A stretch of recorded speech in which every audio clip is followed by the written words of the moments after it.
Cliquez. Craquez. Salut Mathieu, Salut Fabienne. bienvenue dans Bas de Carré, le podcast qui ouvre le dialogue avec les Réunionnais du monde entier.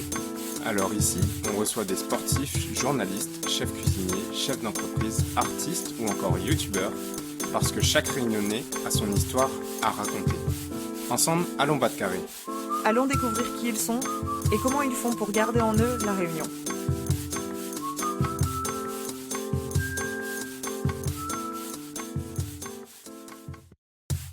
Salut Mathieu. Salut Lucie, comment il est ? Elle est là. Écoute, je suis super heureuse de célébrer avec toi le 50e épisode classique de Bas de Carré. Oui, le temps passe super vite. On a créé Bas de Carré il y a maintenant 4 ans. On est au 50e épisode classique. On a aussi fait des épisodes spéciaux qui ont été très appréciés, comme celui du 20 décembre ou celui sur le grand départ, le fait de quitter la Réunion. Et d'ailleurs, on vous invite à redécouvrir toutes ces pépites sur vos plateformes de podcast favorites. On termine cette introduction en vous annonçant que pour les vacances de juillet-août, on vous a prévu une toute nouvelle série nommée Voyage à la Réunion, le guide audio, où on vous emmène découvrir ou redécouvrir la Réunion en 7 épisodes. C'est une série à partager à toutes vos connaissances qui projettent de visiter notre belle île.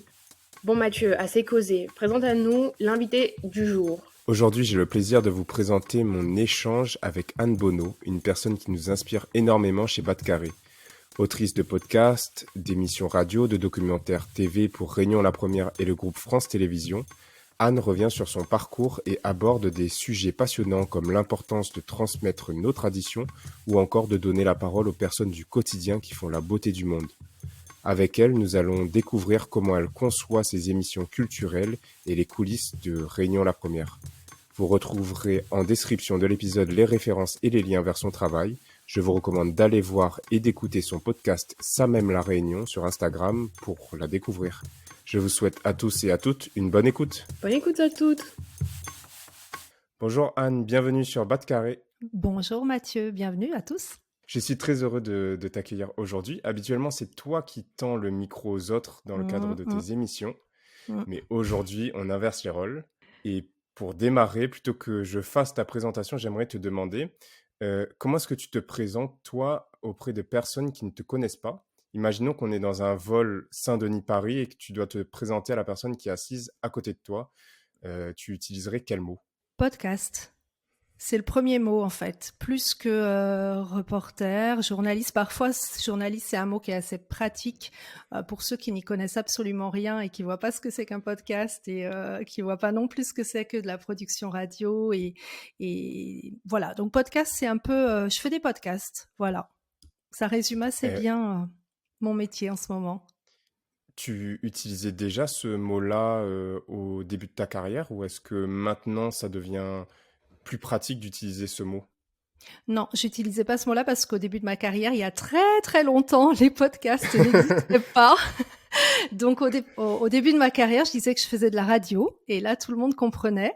Ça va un peu plus loin aujourd'hui parce que c'est pas, je fais pas seulement de la radio. Après, je fais beaucoup d'autres choses aussi, hein, mais je travaille dans les médias, c'est un peu flou. Podcast, ça me définit plus dans le sens où la radio, c'est vraiment mon média favori, on va dire. Donc, ouais, voilà, le son, c'est comme ça que je me présenterais, autour de la production, autour du son. Mais les podcasts n'existaient pas autrefois, donc voilà, on disait ça, ouais.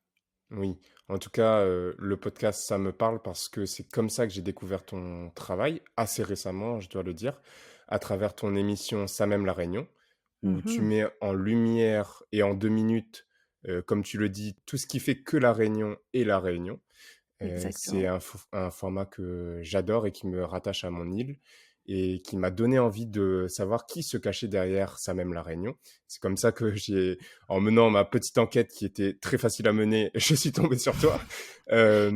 Et donc, avant d'arriver sur ces formats, j'aimerais remonter un petit peu la chronologie. Et en préparant l'interview, tu m'as appris que tu viens du coup de l'Hexagone, tu viens de Pithiviers. Mais alors, comment est-ce que tu as découvert la Réunion pour la première fois ? Ça a été un concours de circonstances. J'ai une sœur qui est orthophoniste et qui est venue faire un remplacement à La Réunion. Donc j'ai eu bien envie de venir la voir. Elle est restée quelques mois ici. C'était il y a 30 ans, un peu plus de 30 ans, je crois. Et en même temps, j'ai des copains d'école, en fait. Moi, j'ai fait l'école Boulle à Paris, donc une école d'art appliqué, qui étaient à La Réunion, qui sont venus à La Réunion en tant que VAT, volontariat à l'aide technique, notamment dans une structure qui s'appelait le commissariat à l'artisanat. Et là, pareil, ma curiosité légendaire m'a fait venir à La Réunion, et c'est comme ça que j'ai découvert La Réunion. Parce que vraiment, voilà, un hasard, enfin un double hasard, si l'on peut dire, ouais. Tu n'as pas eu peur de partir aussi loin à l'aventure? Ça, c'est quelque chose qui me fascine toujours un peu parce qu'aujourd'hui, on connaît mieux les endroits où on va vivre. Moi, j'ai eu l'occasion de faire un Erasmus en Pologne, mais bah, j'avais Génial. Internet, je savais où est-ce que j'allais me loger, etc. Toi, t'as pas eu Mm, peur mm. de partir Non, aussi j'avais loin à rien. l'aventure? Alors, j'avais rien de tout ça, mais en même temps, comme je te l'ai dit, tu vois, j'avais déjà un pied-à-terre à Brapanon. C'est ici que D'accord. Ah oui. j'ai atterri à Brapanon, donc chez ma sœur qui faisait ce remplacement d'orthophoniste à Brapanon. Donc, la peur, non. Alors moi, la grosse peur de ma vie, c'est surtout d'être dans quelque chose de convenu. Donc, il est arrivé un moment à la fin de mes études où je me suis retrouvée voilà, quelque chose de j'allais dire facile, mais en tout cas, un espèce de chemin comme ça convenu. Et ça, ma grosse frayeur, c'était de voir ma vie tout droit comme ça s'avancer vers un chemin très convenu d'études, de travail, etc. Donc, botter en touche et mettre un petit peu un coup de pied dans la fourmilière et me dire non, non, mais là, il faut que j'aille voir ailleurs si j'y suis. C'était ça mon plus grand intérêt et voilà. La peur, non, non, la peur, c'est un truc que j'oublie. C'est pas nécessaire, c'est pas nécessaire. J'étais pas du tout voyageuse. J'ai jamais, D'accord. je me suis jamais même projetée en fait sur des rêves de voyage. Donc, je sais pas, ça m'est un peu tombé dessus comme ça, le fait de m'envoler à l'autre bout du monde. J'avais eu une petite expérience, enfin non, énorme expérience de voyage quand j'étais en classe de troisième, je crois, où j'étais partie avec un petit groupe d'élèves, on devait être 5 ou 6 au Burkina Faso. Wow. Donc voilà, ça avait été la grande. Je pense que c'est le premier coup de cœur de ma vie, de voyage en tout cas de ma vie, puisqu'on était parti pour voir si une école qu'on avait financée avait bel et bien été construite. Et donc voilà, Et ça avait été le cas? c'est le béaba. Ça avait été le cas, mais c'est le Ok, béaba du ok. journalisme. C'est ok, va voir si tes infos elles sont vraiment réelles. Donc tu vas sur le terrain.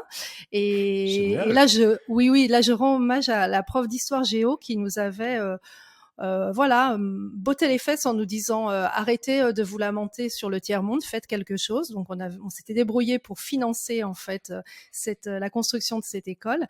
Et puis une fois qu'elle avait été faite, nous avait dit non mais est-ce que vous êtes sûr qu'elle a vraiment été faite? Ce que je vous propose c'est qu'on aille voir. Et on était partis. C'est Et super. ouais, ça a été vraiment une expérience très forte et très drôle aussi puisque je suis retournée au Burkina Faso il y a 6 ans, je crois. Et en racontant cette histoire à la journaliste avec qui je travaillais au Burkina Faso, elle me dit non mais il faut absolument qu'on retourne voir ton école. Donc c'était devenu mon école. Et nous sommes retournés dans ce village du Burkina Faso et nous avons retrouvé l'école qui s'était multipliée. Il y avait à peu près 10 classes maintenant. Et les vieux, entre guillemets, qui se souvenaient de tout à fait de notre passage, de ces petits écoliers blancs qui étaient venus passer un mois, je crois, au Burkina, dans un moment très difficile politiquement. Il y avait des couvre-feux, etc. Enfin bref, c'était une expérience extraordinaire et je leur ai rendu vraiment hommage à ces personnes en leur disant, mais je pense que c'est vous et je le pense vraiment du fond du cœur. Je pense que c'est vous qui m'avez mis le pied à l'étrier du voyage. Si votre accueil avait été différent, si votre regard sur moi, sur nous avait été différent, je pense que mon envie de voyager, elle se serait arrêtée là. Et là, elle a vraiment été boostée par cette aventure. Je pense que ça vient d'ici. Et c'est vrai, on verra ensuite tout au long de ton parcours que le voyage sera un élément important. Je reviens sur La Réunion. Donc, on est dans les années 90, si je ne me trompe Mhm, pas. Tu viens, par un concours de circonstances, travailler à La Réunion. mhm. Pourquoi est-ce que ensuite tu restes et tu restes bah, longtemps? En tout cas, tu construis ta vie d'adulte à La Réunion. Qu'est-ce qui fait que tu restes sur l'île? Ouais, je pense que c'est la Réunion tout de suite m'a accueilli comme au Burkina Faso on m'avait accueilli. Mhm. Euh, Et puis professionnellement, j'ai tout de suite trouvé, enfin assez vite trouvé un projet qui m'a vraiment porté pendant des années. J'ai donc fait l'école Boulle et j'ai une formation d'art appliqué et on m'a proposé d'être scénographe. Donc c'est un métier qui n'était pas encore très répandu à l'époque. Oui, Scénographe pour une salle d'exposition qui était le Palais Rontonnet, donc qui avait été nommé le carrefour des cultures de l'océan Indien, qui était un lieu d'exposition, donc qui est situé à Saint-Denis, qui existe toujours, le Palais Rontonnet, mais le carrefour des cultures n'existe plus. Et c'était un lieu donc qui accueillait des expositions temporaires et il fallait mettre en valeur en fait ces expositions et donc euh, avoir un scénographe au Palais Rontonnet et ça a été mon job pendant ces premières années. Donc ça a été d'accord.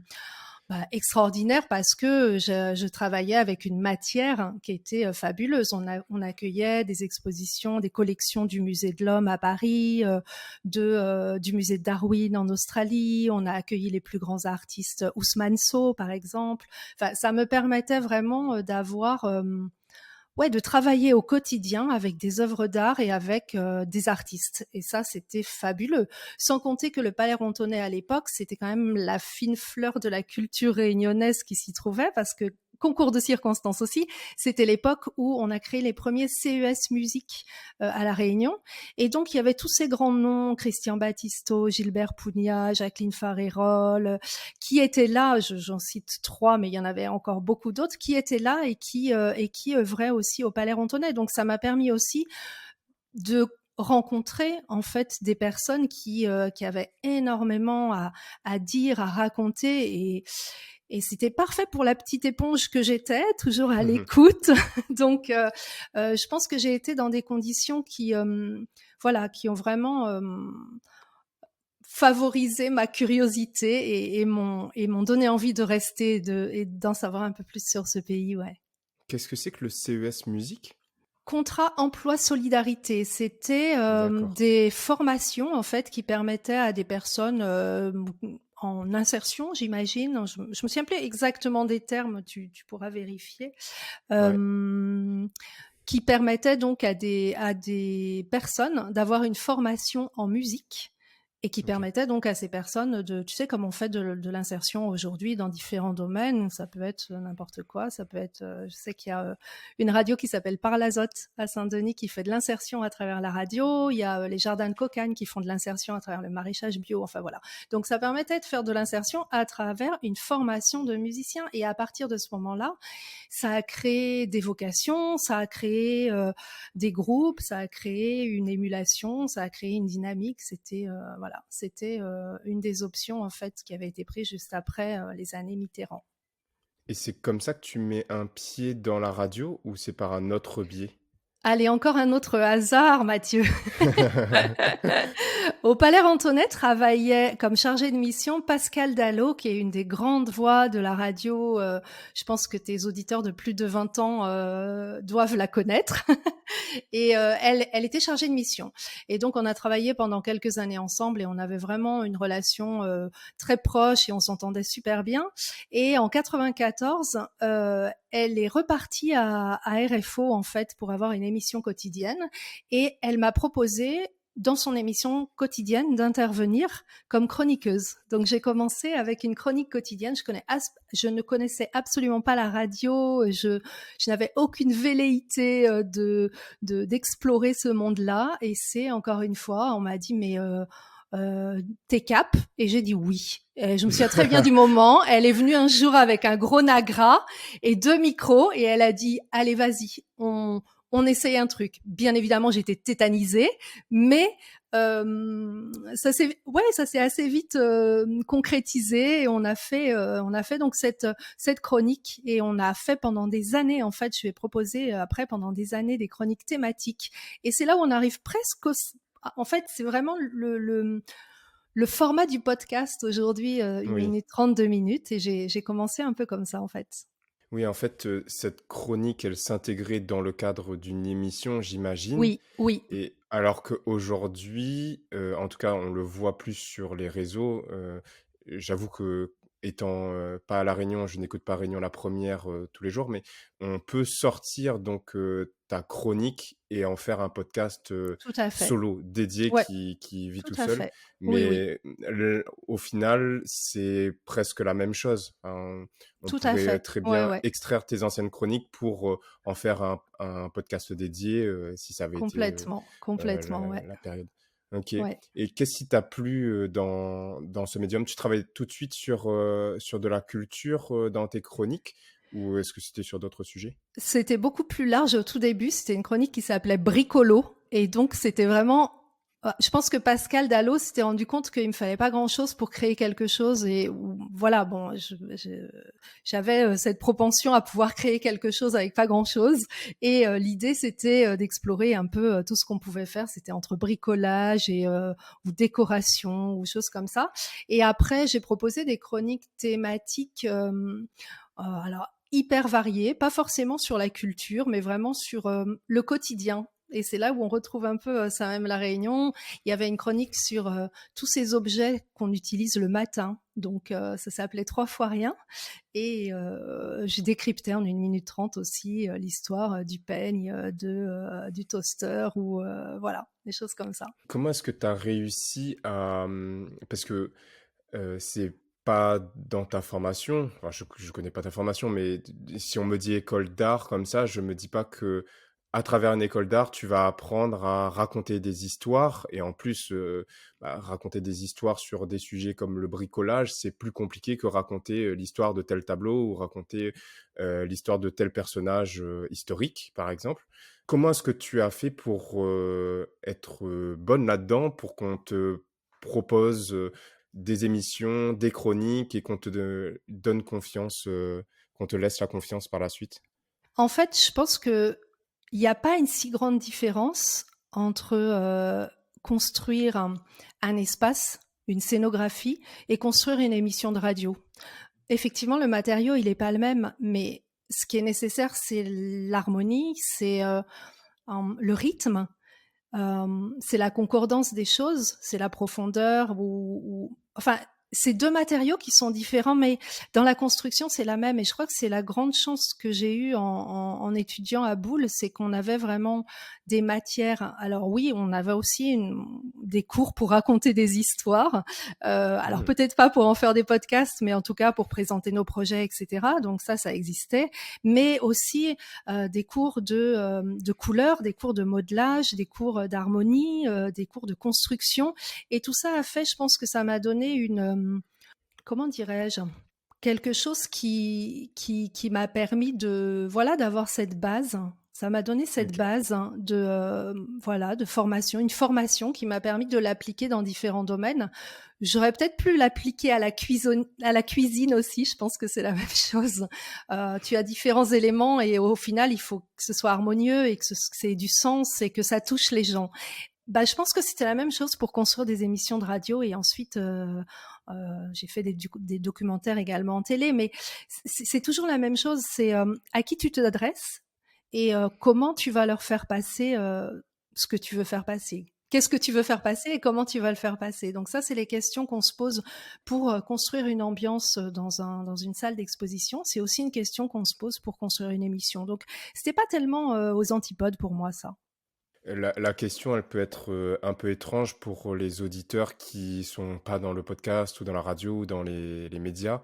Mais moi, pour avoir franchi ce pas, donc il y a maintenant 4 ans, je me rends compte maintenant quand j'écoute le travail de certaines personnes, dont le tien, on voit en fait, j'arrive maintenant un peu à décortiquer comment est-ce que l'histoire est racontée, comment est-ce qu'on va mettre un peu de suspense, comment on va attirer l'oreille, en l'occurrence, sur certains moments, avoir des petits rebondissements, etc. Et Mhm. j'en suis encore à une étape, moi, où en tant que grand débutant, quand je me projette sur, par exemple, de la rédaction de documentaires ou des formats qui sont plus complexes qu'une simple interview, entre guillemets, je vois à quel point c'est dur, en fait, de surprendre l'autre enfin, donc l'autre, l'audience, L'auditeur, et ouais. ouais, et de réussir à raconter quelque chose qui soit plaisant. D'où ma question initiale, mais tu en as un petit peu, tu as répondu. Mais je reviendrai à la fin, je vais te demander quelques conseils sur la radio, sur Bas de Carré, Ouais, ouais. tu vois, comment est-ce qu'on Mmh. pourrait s'améliorer. Je vais revenir d'abord sur notre trame chronologique pour que nos auditeurs aient bien ton profil en tête et ensuite Parcours. on ira, Mmh. voilà, on aura OK. un peu plus profondément.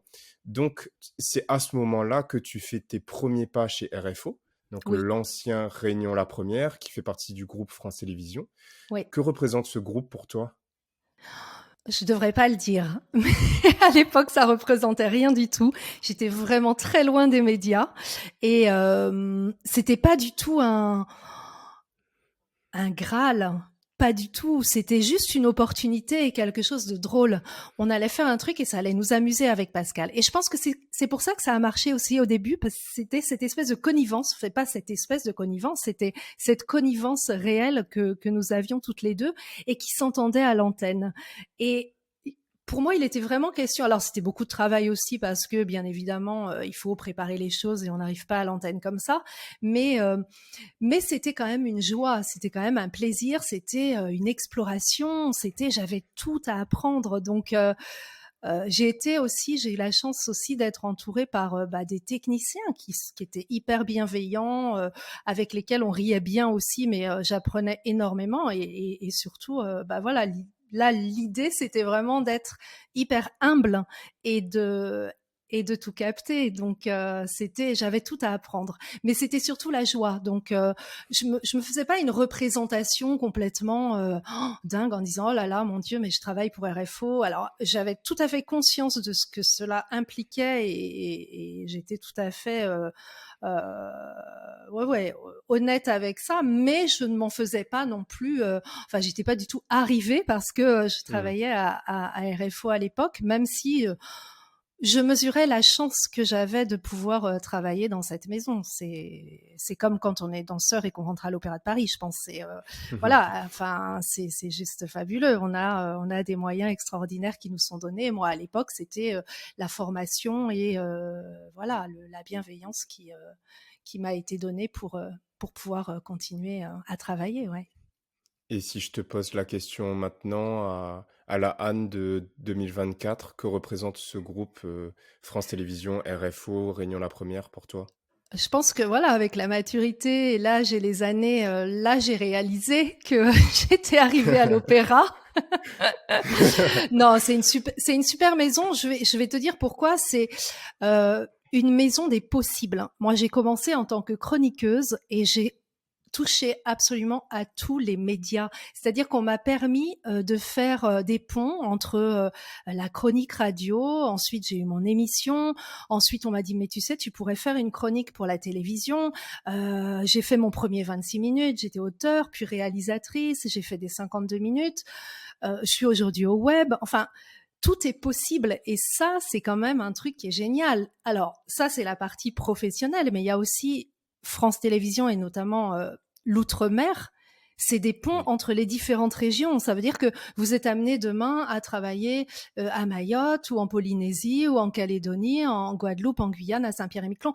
Voilà, ça, c'est un champ des possibles. Donc, ben, what else? Ouais. Et tu as eu Quoi cette d'autre? possibilité, toi, d'aller sur d'autres territoires d'outre-mer? Oui, oui, oui, bien sûr. Ouais, ouais, moi, j'ai beaucoup bougé. Alors, ponctuellement, c'était toujours pour des missions, soit de réalisation de documentaires en télé ou en radio. J'ai jamais vraiment pris un poste ailleurs qu'à La Réunion et à Paris, puisque je suis restée 16 ans à Malakoff aussi, à Paris, toujours à RFO. Mais non, j'ai pas eu pour l'instant, alors, ce choix. Je n'ai pas fait ce choix puisque j'ai eu l'opportunité, mais je n'ai pas fait ce choix pour l'instant, jusqu'à présent. D'accord, d'accord. Je voulais mettre un peu l'accent sur l'importance qu'a cette chaîne pour La Mhm, Réunion.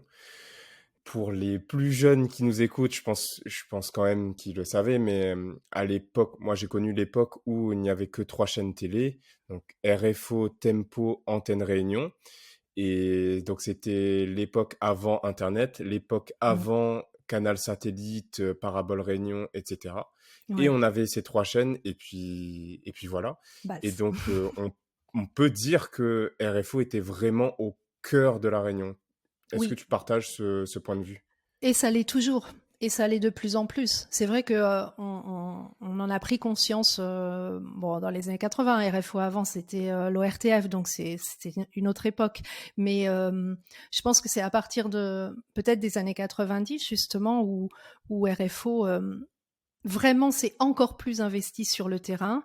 Avant, il y avait des choses peut-être un peu plus marginales. Je pense au premier sujet de découverte d'EO fait par Gora Patel, qu'on ressort de temps en temps là en archive, et qui sont vraiment des événements, des éléments patrimoniaux aujourd'hui. On a ces archives-là et c'est génial. Mais c'était les premiers, c'était dans les années, je pense, 80, peut-être 70 ou 80. À partir des années 90, oui, évidemment, RFO, le but, c'était d'être proche des Réunionnais et je pense qu'on l'est, oui, oui, on l'est de plus en plus. On n'a jamais perdu cette mission et Dieu merci, c'est vraiment notre mission première. Donc, oui, oui, c'est raconter la Réunion, se faire raconter les Réunionnais, enfin, que laisser les Réunionnais se raconter également. Donc, ça, c'est super important. Moi, c'est ce qui me plaît aussi en travaillant sur cette chaîne, c'est que l'idée, c'est d'être proche des humains. Donc, voilà, moi, ça me convient. Aujourd'hui, toutes les chroniques et émissions que j'ai découvertes de toi tournent autour de la culture. Pourquoi? Pourquoi ça? Pourquoi pas, je sais pas, d'autres sujets? Surtout qu'on a appris là que tu as démarré ta carrière sur, des sujets bien plus larges que la culture. Pourquoi est-ce qu'aujourd'hui c'est ça qui émerge de tes créations? Quoi d'autre, là encore? Qu'est-ce qui fait le sel de nos vies, si ce n'est la culture? En tout cas, qu'est-ce qui fait le sel de ma vie? Moi, c'est ça, c'est la culture, c'est mettre en avant la culture, c'est découvrir puisque à chaque fois, moi, je découvre moi-même, hein, à chaque émission que je réalise.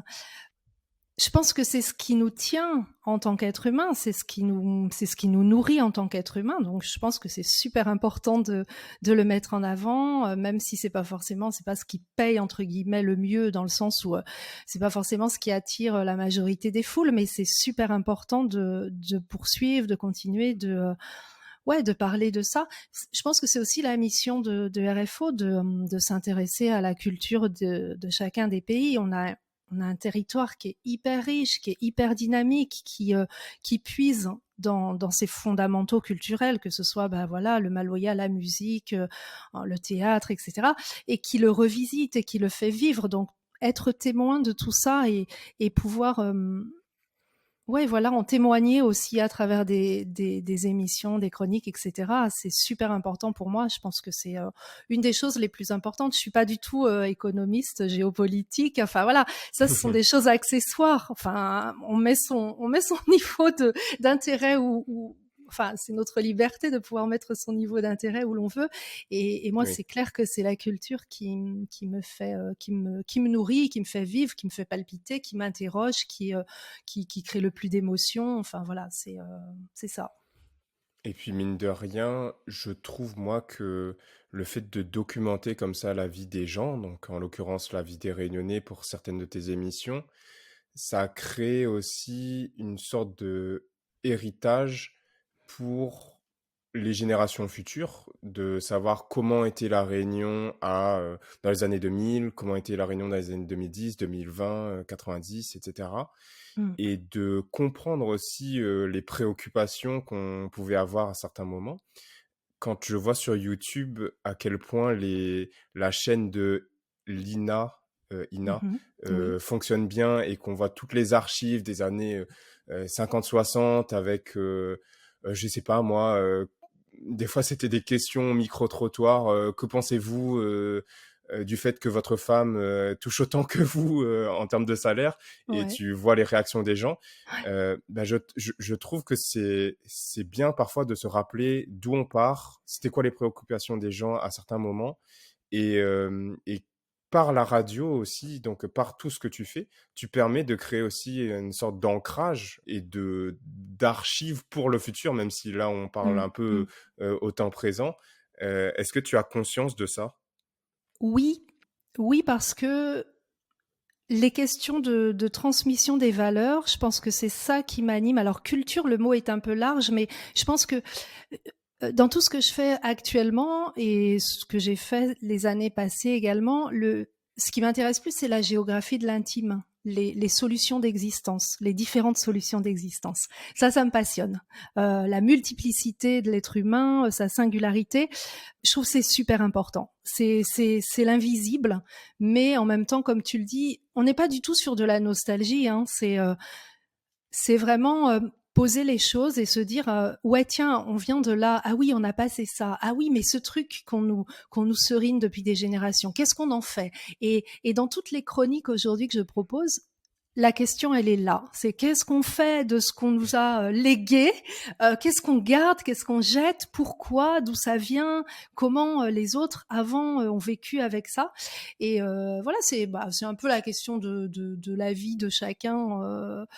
C'est voilà quoi. Qu'est-ce qu'on fait de nos traditions, qu'est-ce qu'on fait de notre culture, qu'est-ce qu'on fait de notre société, où on l'amène, Oui. et qu'est-ce qu'on mange ce soir. Ça aussi, c'est important. Encore plus important, je pense. Encore plus important. Alors justement, tu nous parles de plein d'idées. Comment est-ce que tu fais, toi, pour avoir des idées d'émissions, de différents formats? Parce que tu fais du court, tu fais de la radio, tu fais du podcast, tu fais du documentaire audiovisuel, du 52 minutes, tu en parlais tout à l'heure. Comment est-ce que tu fais pour trouver tes idées d'émissions et comment est-ce que tu fais aussi pour trier en te disant ce qui vaut le coup et ce qui ne vaut pas le coup? Je prends du temps, je crois. Il y a beaucoup d'idées qui naissent sous la douche ou au milieu de la nuit, j'avoue. Mmh. Et je me dis, mais ouais, mais ça serait, ah, mais ça serait vachement intéressant. Ou, mais au fait, pourquoi on parle pas de ça? Ah, mais oui, ça serait bien. Et j'ai vraiment des carnets de notes où je note des choses, etc. Et puis il y a des choses, bah voilà, qui naissent au milieu de la nuit. Et puis le matin, je me dis non, mais n'importe quoi. Enfin bon, bref. D'autres qui ont la vie beaucoup plus longue, mais qui doivent mûrir, ça c'est clair. Sur une dernière, les 2 dernières séries, en fait, ouais, ça a pris du temps à mûrir sur Ôté grand-mère et Sous le pied de bois. Je me suis vraiment trituré le cerveau pour me dire, mais ok, alors là, il y a une question que je me pose, mais comment la rendre attractive, comment faire adhérer les gens, voilà, donc ça prend du temps, ça prend de la réflexion, j'en parle aussi bien sûr autour de moi et j'ai la chance d'avoir des retours et les émissions elles se construisent aussi comme ça. Les idées, je sais pas, ça arrive, non? Ça arrive comme Oui, ça, je oui, sais pas. oui. Oui, oui, je suis d'accord, surtout quand on est branché sur un sujet ou sur un domaine d'activité, ça foisonne On beaucoup n'arrête jamais en et fait, on n'arrête ouais, ouais, jamais. c'est Tu ça. vois, je crois que c'est ça, c'est ton esprit, il est tout le temps en éveil et il se dit tout le temps ah mais punaise, mais ça serait, enfin voilà, ça c'est mon esprit qui se dit ah punaise, mais ça, mais oui ça serait vachement bien. Ah mais ça faudrait vraiment faire quelque chose. C'est aussi les rencontres. Hein. Je parlais des débuts avec la rencontre avec Pascal Dallot. Il y a des gens aussi qui nous mettent le pied à l'étrier, qui nous font avancer et qui nous disent non mais là vas-y creuse ça et ça c'est génial, c'est on fait pas tout seul. Moi je fais pas tout toute seule, alors même si après je réalise beaucoup de tout toute seule, mais la réflexion Dans le processus et les créatif. choix, voilà, ouais, c'est ça. Je pense qu'il faut aussi les proposer, il faut les éprouver et les faire entendre à d'autres pour que ça mûrisse, ouais. Tu parlais du fait de faire mûrir, d'arriver à maturité sur tes émissions. Justement, sur les deux que j'ai découverts et qui m'a permis de te découvrir, donc Ça même la Réunion et Ôté grand-mère, on sent quand même que, je sais pas comment le dire, mais vraiment c'est malin, c'est vraiment efficace. C'est très court, ça va direct au but et en même temps, ça passe par le cœur des gens. Donc, on va Ouais, peut-être le ça c'est présenter super pour... important. Ouais, ça c'est super important de passer par le cœur des gens. Moi aussi, mon truc, c'est de pas faire du trop léger. parce que j'aime bien, quand j'écoute une émission, d'apprendre au moins un quelque chose. Tu vois, c'est OK, c'est 1 minute 30. Ah bah ouais, tiens, mais ça, je le savais pas. Donc ça, dans Ça même la Réunion, c'était important pour moi de mettre Ça même la Réunion, pour résumer. Donc c'est tout ce qui fait que la Réunion est la Réunion en 1 minute 30 en audio, et puis également habillé pour les réseaux sociaux. Donc il y a aussi de l'image ensuite. Et c'est une émission qui était, tu l'as pas entendu, mais c'était dans les matinales en fait, en radio pendant un moment. D'accord. Ok. Et ensuite, on l'a décliné en format réseaux sociaux. Et donc, l'idée de Ça même la Réunion, c'est de mettre le doigt sur tout ce qui nous tient à cœur à la Réunion, peut-être on peut dire les icônes de la Réunion, mais qui jouent aussi bien sur l'imaginaire collectif que sur un réel contenu, une histoire, les origines, etc. Donc en 1 minute 30, l'idée c'était soit se faire rappeler, se souvenir de quelque chose, et en même temps, évidemment que ce soit léger, que ce soit si possible drôle de temps en temps, et Oui. en tout cas, et que ce soit digeste, mais que ça laisse quand même une petite longueur en bouche. C'est dire, ah bah tiens, ouais, ah oui, ça je savais pas, ah mais oui, ça c'est vrai. Enfin voilà, c'est avoir les deux choses en même temps, de la légèreté et de la profondeur. Donc, et tout ça en 1 minute 30. Et Et ben, juste justement, c'est à voix seule. Ça, c'était ma grande révolution. Ouais. comment ça, juste la voix seule? Parce que pendant des années, j'ai travaillé sur les instantanés du monde. Et les instantanés du Oui. monde, c'était des 20 minutes. Ce sont des 20 minutes, puisque c'est toujours disponible en podcast, de découverte alors au départ, c'était les pays sources de l'océan Indien, donc enfin des Réunionnais plus précisément. D'abord les pays voisins de la Réunion, et puis ensuite les pays sources, donc l'Inde, la Chine, etc. Et puis ça s'est élargi au fur et à mesure, ça a fait tache d'huile, et je suis allée beaucoup plus loin jusqu'à Tahiti, etc. Mais voilà. Et dans ces émissions, il y avait non seulement ma voix qui racontait, c'est vraiment une invitation au voyage, mais aussi des interviews et énormément d'ambiance sonore et de musique. Alors que Ça même la Réunion, c'est, allez, 3 coups de caillambe au début, 3 coups à la fin, et juste ma voix au milieu. Donc voilà, c'est un autre format quand même. Et ça demande aussi de jouer avec la sonorité des mots. Moi, je suis hyper sensible au son, à la musique, aux ambiances, etc. Et le choix des mots est super important dans Ça même la Réunion, parce que ça doit créer un rythme. Un des derniers Ça même qui est sorti là sur le rouleur, enfin voilà, je pense que tout le monde a réalisé que c'était hyper musical aussi comme écriture en fait. Et voilà, travailler l'écriture, ça aussi c'est un truc que j'adore, c'est un autre matériau encore, mais c'est exactement comme travailler un espace. C'est punaise, il y a une rythmique, il y a des sons, il y a plein de choses à exploiter. Donc voilà, ça j'avoue, c'est mon péché mignon aussi. C'est l'écriture, c'est la voix, c'est l'intonation, c'est voilà tout ça. Tout ça qui fait aussi que, comme tu dis, ça peut être magique parce que je t'emmène, je fais tout pour t'emmener et pour rendre le contenu en adéquation avec la voix, avec le rythme, etc. Et c'est là où on entend, je trouve, à la fois le talent, le travail et l'expérience, parce que réunir tout ça sur des formats courts d'1 minute 30, où du coup on n'a pas, j'allais dire la marge, le gras, Oui, on doit être tout de suite faut que chaque mot fonctionne focus. et Ouais, et ouais, soit ouais. réfléchi. C'est un C'est là super où on sent quand exercice. même ah oui, c'est costaud, c'est costaud. Mais un jour reviendra, j'espère que Mais sur bien Bas de sûr, Carré, on l'expérience, arrivera non, mais l'expérience c'est hyper important. L'expérience c'est hyper important. Hein. C'est aussi en faire, en faire, en faire, en faire. L'écriture c'est ça, c'est écrire, écrire, écrire, écrire tous les jours. Et oui, moi j'écris tous les jours. J'écris tous les jours. C'est un exercice. C'est chaque matin j'ai une page. Je dois raconter un truc en une page. C'est pour moi. Peut-être que ça servira dans une chronique un jour. Ça c'est pas impossible. Mais il faut écrire. Il faut. C'est pas automatique. C'est pas facile. C'est douloureux, enfin voilà, oui, c'est ça, il faut y mettre corps, donc il faut écrire, il faut vraiment le faire régulièrement, et je pense qu'après, ça devient plus simple. Et j'en parlais il y a pas longtemps avec une de mes connaissances qui me demandait justement, mais ouais, comment en fait tu écris? Et mais je pense que il y a un moment où on décroche et on réfléchit plus. C'est comme une apnée en fait. Les idées elles sont là. Alors peut-être que laisser mûrir c'est vachement bien aussi. Et hop, pam, pam, pam, pam, ça sort comme ça, comme des bulles et ça nous échappe. Moi, j'écoute parfois des émissions que j'ai réalisées il y a, comme les instantanés du monde qui passent encore, donc j'ai réalisé peut-être il y a 10 ans ou il y a 20 ans, et je me surprends moi-même. Je me dis, ah bon, ouais, j'ai écrit ça, ah ouais. Ah ouais, ok, d'accord. Ah ouais, c'est moi ça. Ah d'accord. Parce que je pense qu'il y a des choses après, des automatismes en fait qui se mettent en place et voilà. Mais tu as raison, c'est le travail aussi, c'est en faire, en faire, en faire, en faire, en faire, en faire, en faire. Mais quand on aime, c'est pas Oui, l'enfer. c'est c'est une belle formule, ça. Et c'est comme tout, quand on Ouais, apprend quelque chose, on va oui, devoir oui, suivre la recette, oui. être appliqué, avoir son attention à 100% sur le livre de recettes, compter les ingrédients un par un.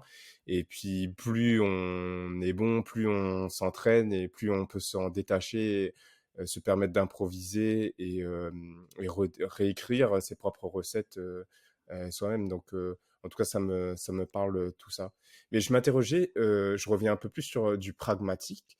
Quand Mhm. tu as des idées d'émissions comme ça, quel est le process ensuite en interne chez Réunion La Première pour valider une émission? Est-ce que c'est toi qui arrives avec une idée et on te dit go, ou est-ce qu'on te dit ce serait cool de parler des mémés de La Réunion, et est-ce que tu n'aurais pas un format à nous proposer? Alors en fait, pour parler là des mémés de la Réunion, tout simplement, moi je me suis dit, on a on a besoin d'histoires, on a besoin de nos histoires, et on a besoin de nos histoires invisibles. Les histoires invisibles, c'est ce que j'appelle les géographies de l'intime. Sont nos histoires. Et puis on a besoin d'histoires qui sont tues. La parole des grands-mères ou le regard que l'on a sur nos grands-mères, c'est un truc qui apparaît nulle part. De toute façon, les grands-mères, ça apparaît nulle part, à part dans la chanson «Oh tes grands-mères». Ok, tout le monde pleure, mais après, enfin, tu vois, elles ont des choses à dire. Ou nous, on a des choses. Enfin, là, l'idée, c'était non pas de faire parler des grands-mères, mais de faire parler les petits-enfants de leur grand-mère. Donc moi, je suis arrivée avec cette idée et je leur ai dit, voilà, je voudrais mettre ça en avant. Je voudrais qu'on parle de nos grands-mères pour des questions de transmission. Qu'est-ce qu'on a gardé de nos valeurs fondamentales et qu'est-ce que on peut se transmettre en une génération, en sautant tu vois, ce rapport parent-enfant qui est toujours un peu dans une éducation un peu normale, voilà quoi, qui est là pour ça. Entre deux générations, entre grands-parents et petits-enfants, voilà, il y a d'autres choses qui peuvent passer. Et qu'est-ce que c'est ces choses-là? Qu'est-ce qu'on fait passer? C'est ça qui m'intéressait. Donc, ok, j'ai présenté cette idée-là. On m'a dit, ok, ouais, super. Comment tu comptes le faire? Au départ, je pensais interviewer les gens en vidéo, en fait, pour que ce soit porté par les réseaux sociaux. C'est-à-dire que si tu fais un podcast, ça va pas forcément être super visible. Tu vas pas pouvoir le proposer aux réseaux sociaux et donc à un plus grand nombre. Donc, je voulais le faire. J'ai fait un essai avec un collègue, un cobaye, et j'ai détesté. Et j'ai détesté. J'ai vraiment pas aimé. De toute façon, voilà quoi, c'est la magie d'un micro versus la caméra. Il y a pas photo quoi. Si tu veux avoir des choses un peu plus profondes, et tu t'arrêtes de braquer une caméra sur les gens, tu les laisses parler tranquillement, tu poses un micro dans le coin et puis voilà. Donc non, ça me plaisait pas. Donc il a fallu que je cherche autre chose. Donc là aussi, ça a été, j'ai proposé ça. Et je leur ai dit non, mais je vous propose ça, mais j'aime pas. Donc ok, on attend encore un peu. Ok. On attend un peu. Je vais trouver autre chose. On a le temps. Ok. Enfin, au bout d'un moment, on n'a plus le temps non plus. Faut lancer les choses quand même. Faut pas non plus. Donc, j'ai trouvé voilà d'autres solutions pour que ce Ô tes grand-mères il soit aussi bien en radio puisqu'il est diffusé le week-end en radio que sur les réseaux donc une fois par semaine, en Et en travaillant face, chez notamment. RFO, on Oui, t'apporte du répondant quand justement t'as pas trouvé encore ton format. Il y a des oui. gens qui sont là pour t'aider à Oui, faire oui, avancer oui. l'idée. Ah ouais, ouais, ouais, ouais, ouais, heureusement, heureusement, ouais, ouais, ouais. Déjà, nous, on a une équipe donc au web, puisque maintenant je suis éditrice web, euh, il y a mes collègues avec qui je travaille tout le temps et on a vraiment voilà, des échanges, on se montre des trucs, on se dit non mais ça c'est moche, non ça colle pas, ouais mais ça c'est bien mais tu pourrais peut-être faire ça. Enfin, on fait des essais et les produits ils évoluent. D'ailleurs, au Thé Grand-Mère il a évolué puisqu'à un moment il a quand même D'accord. fallu le lancer et puis là il prend une autre forme depuis quelques semaines, depuis quelques mois. Donc oui, ça évolue. De toute façon, c'est jamais statique. C'est les séries, ça commence et même si on garde le même esprit et le même objectif, après ça évolue forcément. Mais oui, on a quand même, voilà. Après, moi, j'ai jamais eu de grosse plantade où vraiment j'ai proposé un truc et ça a vraiment pas marché. Voilà quoi. C'est là aussi, je pense. Peut-être c'est l'expérience, mais ouais, je pense que ça vient aussi. Mon premier auditeur, alors je parle plus pour la radio, mais c'est le technicien en face de moi, et ça, je vois tout de suite si ça accroche ou pas. Ça ne trompe pas. Ah mais non, c'est clair. Les premiers, ça même que j'ai enregistré. Alors bon, les yeux sur le texte évidemment, mais toujours un œil sur le texte et l'autre sur le technicien en face à travers la vitre. Et là, je vois tout de suite. Enfin, si le gars oublie de regarder ses potards, c'est bon signe. Donc voilà. Il y a des ajustements à faire, mais voilà, on a tout le temps des retours. Il y a des choses qui sont reprises que j'enregistre et puis non, attends là, attends, j'ai pas compris. Ah mince, ok, je le réécris. Enfin voilà, il y a des choses. Ce qui arrive sur l'antenne, ça a été validé, ouais, ça a été validé par plusieurs personnes. Après, évidemment, on n'a pas toujours le temps et moi, je suis garante de ce que je propose à l'antenne, ça évidemment. Oui, il faut trouver un juste équilibre. Oui, mais c'est vrai que dans les débuts, c'est super important d'avoir des retours et j'ai eu la chance tout le temps de l'avoir eu aussi bien avec les techniciens que les collègues, voilà. Sur Au Thé Grand-Mère, ce que je trouve justement intéressant, c'est que tu donnes la parole à deux publics. Non, on met en lumière plutôt un public qui a peu été mis en lumière. Donc les Gramoun, premièrement, et ensuite les femmes. Oui. Et donc là, tu viens croiser les deux. Est-ce qu'il y a eu un déclic? D'où t'es venue cette idée-là? Tu nous as parlé ensuite du comment en sautant une génération pour raconter mieux les grands-mères. Mais pourquoi ce sujet des femmes de la Réunion et en l'occurrence des grands-mères réunionnaises? Je pense que c'est un sujet qui est assez universel. On a tous à peu près, on a tous une grand-mère, voire deux, voire trois, voire une grand-mère d'adoption quand on n'en a pas. Donc, c'est un sujet qui touche tout le monde, qui rassemble, qui est un peu comme les goûts de l'enfance, une espèce de petite Madeleine. Donc, tout de suite, qui va toucher au cœur, comme tu as dit. Moi, je dirais même au corps, en fait. C'est vraiment les sensations. On dit grand-mère, tu vois, tu vas avoir en mémoire un parfum ou un toucher ou voilà, donc c'est des choses qui nous touchent tout de suite. Donc ça, c'est un sujet qui est rassembleur et à travers ce sujet rassembleur, ça permet de poser des questions qui sont un peu plus touchy, un peu plus, on peut dire touchy, oui on peut dire, on n'est pas à l'antenne, Oui. donc un peu plus touchy sur les valeurs fondamentales de notre société, le rapport à l'autre, l'urbanisation, la religion, l'environnement, qui sont pas des sujets qui sont faciles à aborder. Mais le fait d'en parler à travers l'image de la grand-mère, avec tout le côté baroque, comme dit Créole, de la grand-mère, que ce soit dans les expressions, dans le mode de vie, enfin des choses qui nous font sourire en fait, mais à travers lesquelles il y a plein de choses plus profondes qui passent. Voilà, moi je trouvais que c'était... Et puis la femme, l'image de la femme, ok, Gramoun, t'as dit Gramoun, et quand on dit Gramoun, j'ai l'impression que ça fait plus grand-père. C'est pas féminiser ce terme-là. Et il y a vraiment une relation hyper particulière. Alors, beaucoup entre petite fille et grand-mère quand même, également petit-fils et grand-mère, mais j'ai l'impression que les filles en parlent encore plus et ont encore plus de choses à dire sur cette chronique, donc ça, c'est pas mal. C'est important, l'histoire des filles, là, hein, c'est pas anodin, hein, c'est nous qui passons les micros, donc si on fait parler que des hommes, on n'entend que des hommes, donc c'est super important. Bien sûr. C'est bête, mais voilà, ça commence par là, donc...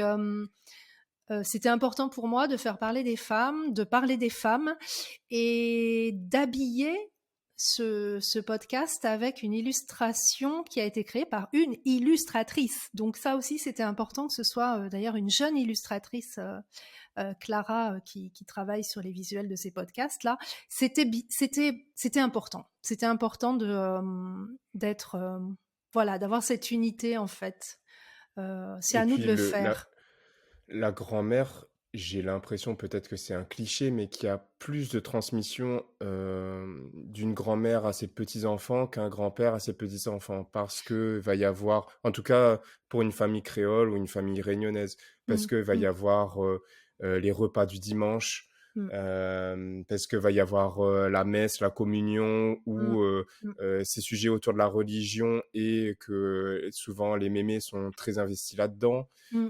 Parce qu'il y a ce côté aussi très protecteur de la mémé. Et donc, ça a encore plus de sens, je trouve, d'aller donner la parole à des gens qui vont parler de leur relation avec cette personne de la famille. Et peut-être que, même je suis quasiment sûr qu'on n'aurait pas eu, tu n'aurais pas eu, pardon, les mêmes résultats si on s'était concentré sur le grand-père, peut-être Mhm. avec une autre couleur et de très belles choses aussi à découvrir, mais probablement que ça aurait été vraiment différent. Ouais, je suis convaincue de ça. La figure féminine, c'est vraiment l'intimité de la famille. Tu parles de la cuisine, de la messe, enfin ou des n'importe quel culte, mais la figure féminine, elle porte ça et elle transmet ça. Et puisque l'idée de tes grands-mères, c'est de voir ce que nous on a gardé de ce que notre grand-mère nous a légué, de faire le bilan aujourd'hui. Alors, ce qui est intéressant aussi, c'est que j'interviewe des personnes j'ai pas interviewé d'enfants encore, mais ça viendra sans doute, mais des personnes Mhm. très jeunes et d'autres qui sont déjà à l'âge d'être grands-parents ou arrière-grands-parents. Donc, ça donne un ambitus vraiment d'une société qui est immense. Donc, ça, je trouvais que c'était super intéressant. Et effectivement, avec la grand-mère, on est dans l'intime. Donc, je vais raconter une anecdote qui n'est pas anodine. Quand on vivait en France, avec mon mari, on parlait français, évidemment. Et il y avait un lieu où systématiquement, on se mettait à parler en créole. Alors, est-ce que tu devines? Un lieu Ouais. euh, Et dès lié à qu'on la religion, rentrait dans ce peut-être? lieu, eh ben non, c'était pas la religion, Non? c'était encore plus pragmatique, figure-toi. À chaque fois qu'on La rentrait dans la cuisine. cuisine, Mais oui! voilà, la cuisine de tes causes créoles, systématiquement, on dit, tu rentres dans la cuisine et nous tes causes créoles. C'était incroyable. Et je me dis, mais, enfin, c'est dingue quand même. Je m'en doutais, mais là, c'était flagrant. Donc, voilà. Génial. C'est là où s'exprime aussi ouais, je pense que les choses C'est profondes, en vrai, c'est fait. la vie en fait. C'est C'est la là vie où il et y a c'est la au vie. cœur de la maison et c'est ce qui nous Ouais. nourrit, voilà. Donc c'est QFT. Donc Ah, c'est génial. donc je pense que la grand-mère c'est tout ça aussi, la figure féminine c'est tout ça. J'aurais pu le faire avec, mais tu vois, mère-fille, fils, mère, Hmm. enfin voilà, c'est autre chose. C'est un Ça autre, raconte autre ça chose. raconte complètement Oui. autre chose et ça raconte pas forcément ce qu'on a pu garder et ce qu'on veut garder de notre société, enfin des valeurs fondamentales de notre société. Oui. C'est génial. Tu viens de retourner mon cerveau avec, avec dans la cuisine aux causes créoles, et Les vrais c'est mêmes vrai. médias, mais les vrais, Ben les oui, vrais. c'est ça. Anne, on arrive tout doucement à la fin de notre interview. J'ai quelques questions avant les 3 questions de fin. Des questions plutôt sur ta vision de la radio, de tout ça. Déjà, selon toi, c'est quoi l'avenir de la radio? C'est le podcast. L'avenir de la radio, c'est le podcast. La radio, c'est le truc qui nous lie et qui est hyper nécessaire pendant les cyclones, le matin, pour avoir les news, etc. L'information, c'est super important. Après, c'est pas forcément... alors oui, ici, ça, ce sera la radio en direct, etc., pour qu'on ait les infos. Et encore, hein, Mhm. aujourd'hui, le web a pris le relais aisément pour les directs. Le podcast, c'est la radio qu'on écoute quand on veut, où on veut, au moment où on est disponible. Et justement, c'est un espace qui permet de nous faire rire, de nous émouvoir, d'en savoir un peu plus sur notre société quand on est dispo. Donc, je pense que le podcast, c'est la petite sœur de la radio qui va bientôt devenir plus grande qu'elle pour tout ce qui est contenu. Alors, je parle pas de l'information, mais pour les contenus, c'est ça. Mais c'est super important. On est bombardé d'images. On vit que de ça. Punaise, mais réécouter, fermer les yeux, écouter, mais c'est tellement riche. Enfin, la beauté des sons, des voix, etc., de l'écriture, c'est super important. Donc ça, c'est un espace de créativité aussi pour tous ceux qui veulent faire des contenus. Hein. C'est vraiment une... c'est on en est accessible l'exemple. Hein. Complètement. Mais moi, je oui. suis trop ravie de voir Bad Carré qui prend son envol et qui propose des choses comme ça et qui marche bien, quoi. Ça justifie ma vie. C'est vrai. Et d'un C'est point de vrai. vue auditeur, c'est aussi un moment qui est choisi, contrairement à la radio qui peut être un peu imposée, Oui. dans le sens où on est dans la voiture, on allume sa radio, on écoute le programme qui nous est imposé. Mais Le attention, podcast, je t'interromps tout de suite parce que ça, c'est aussi génial qu'on nous impose des trucs. Ça veut dire qu'on ne choisit pas et que ça nous permet de découvrir. Moi, podcast, je vais aller écouter des choses que j'ai envie de connaître, qui me tiennent à cœur, que tiens, ah oui, un tel fait, je vais aller écouter, etc. Alors que la radio, tout d'un coup, bam, ça nous propulse un truc. Alors on aime ou on n'aime pas, mais ça nous permet justement de découvrir des choses et des choses qu'on serait pas allé chercher forcément. c'est vrai. D'ailleurs, la faiblesse, je trouve, du podcast aujourd'hui, c'est les émissions qui nous sont recommandées. Ça va être des émissions qui sont très écoutées, pas beaucoup d'émissions de niche. Il y a encore beaucoup de travail, je pense, du point de vue des plateformes Oui. pour améliorer ça. Ouais. J'avais une autre question sur ça, c'est quand on voit qu'aujourd'hui, c'est le buzz, les débats, les clashs qui font de l'audience, est-ce que tu penses qu'il y aura toujours de la place pour la culture dans les médias et est-ce qu'il y aura de la place pour la culture chez Réunion la Première? Chez Réunion la Première, c'est sûr. Pour d'autres médias, pas forcément. Après, faut être super fort. Faut être super fort dans le sens où il faut être convaincu que c'est nécessaire. Et tant que tu as des gens qui sont passionnés et qui sont convaincus, oui, comme tu dis, ce sera peut-être des choses de niche, mais ce sera là. Mais on est quand même hyper sensible au like et au nombre de vues et ça, punaise, il faut vraiment s'en détacher. C'est difficile, hein, c'est pas évident. Hein. Quand on fait de la radio, on n'est pas du tout soumis à ça. Quand on fait du podcast, oui. Quand on fait de la radio, on s'imagine pas qu'il y a 100 000 auditeurs. Quand on fait du podcast, on sait s'il y en a 2 ou s'il y en a 100 000. Ouais, je confirme. Donc voilà. Donc il faut être super convaincu. Mais je pense que ça c'est vrai dans tous les métiers. Moi, je rencontre assez souvent des artistes qui s'interrogent aussi sur leur création parce que pas forcément dans les festivals, pas forcément programmés sur les radios, pas forcément. Alors qu'est-ce qu'on vaut ? Punaise, on vaut ce qu'on y met. Donc c'est difficile, hein, c'est difficile. Mais il faut résister.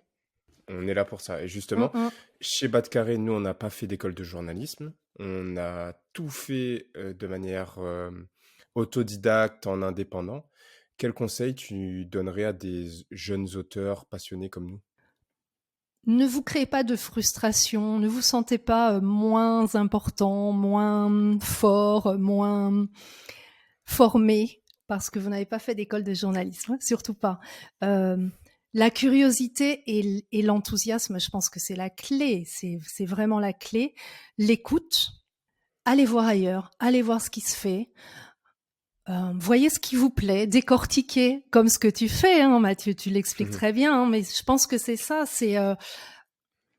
vous avez une chance, c'est que vous n'êtes pas formaté, vous n'êtes pas formé pour ça, vous avez juste votre personnalité et votre envie, et ça, punaise, c'est ce qu'il y a de plus précieux. Je crois que je dis très souvent punaise, hein. En même temps, ça va, ça passe punaise quand J'aime même. Je sais beaucoup. pas si tu Au vas contraire. je sais pas si tu vas les Ça... nettoyer ou si... Non, je vais les garder. Ça ajoute du cachet. Ok, donc, mais On pourra dire qu'il y a que sur l'interview de Pat Carré qu'on entendra Anne Bonneau dire dire punaise. punaise, tous les 3 mots. Exactement. C'est clair. Non, mais ça vient du cœur. Je le pense vraiment. C'est vraiment s'exprimer et être honnête avec soi-même. Qu'est-ce qui vous fait vibrer, qu'est-ce que vous aimez vous-même. Enfin, je sais pas, moi j'ai toujours fonctionné comme ça aussi et ça a bien marché, même si très souvent c'était pas forcément les choses qui marchaient le mieux. En revanche, ça marche super bien dans la durée. Juste l'exemple de Instantané du Monde. Instantané du Monde, j'ai fait ça pendant des années. Je le fais plus depuis le Covid parce que on peut plus voyager, mais il n'y a pas un jour où il n'y a pas quelqu'un qui me parle des instantanés du monde. Ah oui, Anne Bonneau, les instantanés du monde. Ah, t'es le voyage. Ah oui, t'es la voix, t'es le...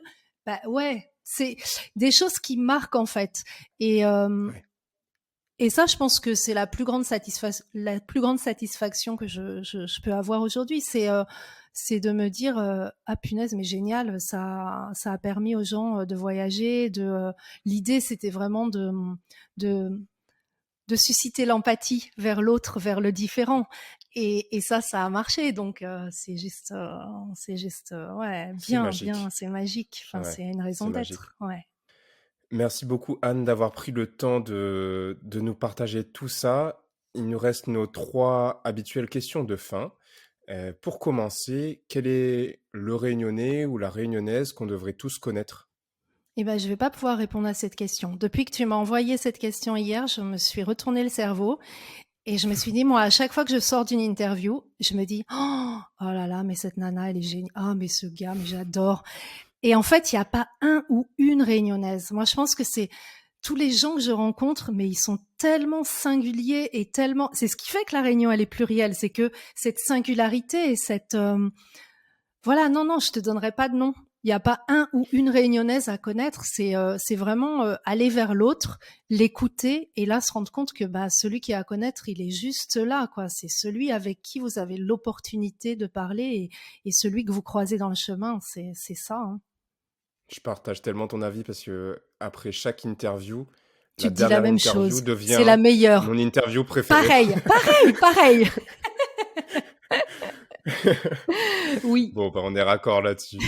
Alors, une autre question, et là-dessus, je pense que tu auras peut-être une réponse, c'est est-ce qu'il y a une expression créole que tu aimes particulièrement et que tu souhaiterais nous partager ? Tu vas me trouver pénible, hein, mais j'en ai plein. Oh non. Alors, ok, j'en garde une. Alors, quelques-unes. Ouais, faut en garder une. Ouais, une seulement. Alors, il y en a une que apparemment tout le monde connaît pas trop, mais que me dit souvent, c'est les rares comme cornes de lapin. Est-ce que tu connais les rares comme cornes de lapin ? Ça, les rares comme cornes de lapin. J'adore. Et ça, c'est valable aussi bien quand le paquet de cotomilil est après un cyclone. Ça, les rares comme cornes de lapin, point. Ou comme tu parles d'un politicien pétri d'humanité, ça, les rares comme cornes de lapin. Donc voilà, c'est valable pour tout. C'est valable pour tout. Ok. C'est la version créole de quand les poules auront des dents, mais... Ouais, c'est ça, on pourrait dire ça. Ouais. Ok. J'aimais bien aussi. J'adore. Ah bon, rare comme corne de lapin. Ouais. Voilà, tu la mets à ton patrimoine. Qui est-ce qui m'a appris cette expression ? Mystère et confiture. Une autre expression d'Anne Bonneau, mystère et confiture. Ah, celle-là revient souvent. Et la dernière question, et pas des moindres, un conseil pour les jeunes générations de Réunionnais et de Réunionnaises ? Allez voir ailleurs. Partez, revenez. Ne comptez pas sur la télé et les podcasts pour apprendre la vie. Ça suffit pas. Il faut, je crois qu'il faut le corps pour comprendre. Il faut s'engager. Il faut sentir. Il faut voir. Il faut se prendre des baffes peut-être. Mais en tout cas, ça suffit pas juste d'écouter et de croire qu'on sait. C'est vraiment bouger, être curieux, partir et revenir. C'est important aussi. Moi, je l'ai expérimenté puisque je suis partie pendant 15 ans et revenue et ça m'a permis en revenant de pointer du doigt sur ce qui m'attache ici. Au bout d'un moment, ça disparaît Et quand on revient, on se dit, ah oui, au fait, qu'est-ce qui m'attache ici? Bah, c'est ça. Bon, moi, ça m'a permis, je l'ai exprimé dans des documentaires, dans des chroniques, etc. Chacun après l'exprime comme il le peut. Mais je crois que c'est super important, ouais, oui, le corps est important, les sens sont importants. Ouais, pas seulement tout se passe pas dans notre tête. Il faut vraiment qu'on sente le froid, le chaud, l'aversion, l'amour. Ces choses-là, elles sont, voilà, il faut les vivre en fait. Donc partez si vous le pouvez, partez dès que vous le pouvez. Partez ailleurs, que ce soit à l'autre bout de l'île ou à l'autre bout du monde, peu importe. Mais n'ayez pas peur, surtout. Ah oui, bah ça c'est quand même. Il n'y a pas de peur. Ça c'est clair. Intéressant. Et tu as dit partez et revenez. Oui. Tu n'as pas juste dit partez tout Non, court. c'est partir pour revenir, c'est partir pour comprendre ce qui nous tient ici ou pas. Ça, c'est toujours la même grande question. Qu'est-ce qu'on fait de ce qu'on nous a légué? Est-ce qu'on le garde ou est-ce qu'on lui fiche un coup de pied et on s'en débarrasse? Parce que tout n'est pas bon à garder. Faut pas non plus être candide.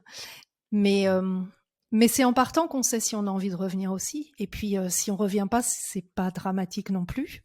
Si on revient, c'est qu'on l'a souhaité ou pas. Enfin bref, la vie fait de vous ce qu'elle veut, c'est clair. La vie tout court. Mais oui. On fait des choix et après, la vie s'en accommode. C'est clair. Ouais. Mais le choix de partir, c'est jamais une mauvaise idée. Merci beaucoup, Anne. Merci pour ton temps. Merci pour ton partage. Où est-ce qu'on peut retrouver ton travail ? Sur la page Réunion Première, il y a tous les podcasts dont on a parlé et dont on n'a pas parlé. Les goûts de l'enfance, qui sont aussi des petites choses. Vous en mangez un, vous en voulez un deuxième et vous en écoutez un troisième. Hôte et grand-mère. Je mettrai tout de toute façon en description. C'est super. Ça même la Réunion, Sous le pied de bois et les instantanés du monde. Tout ça, c'est sur les podcasts de Réunion la Première. Parfait. Merci beaucoup, Anne, et on la retrouve bientôt. Avec plaisir. On espère que cet épisode vous a plu. Pour nous aider à trouver des invités toujours plus extraordinaires, laissez-nous une note sur Apple Podcast, 5 étoiles de préférence. Et pour ne manquer aucun épisode, suivez-nous sur Instagram à @bat_kare. Un grand merci pour votre écoute et on se retrouve dans 2 semaines pour un prochain épisode. Allez, on la retrouve ?